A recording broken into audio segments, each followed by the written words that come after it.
Alright, right there, just a second ago, there was a baby that was inconsolably crying. Would not be quiet in the slightest. But I have now found something that stops that from happening. There's a not crying baby, and there is a running dishwasher. I have a new reason to do dishes now, because that is not a crying baby face.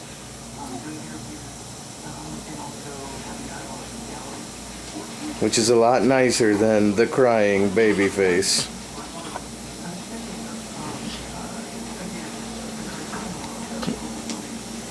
Unfortunately, I do believe that the dishwasher is going to run out very soon, which I may turn it back on for a few minutes, but we'll see. Oh, big yawn, no cry. Not bad.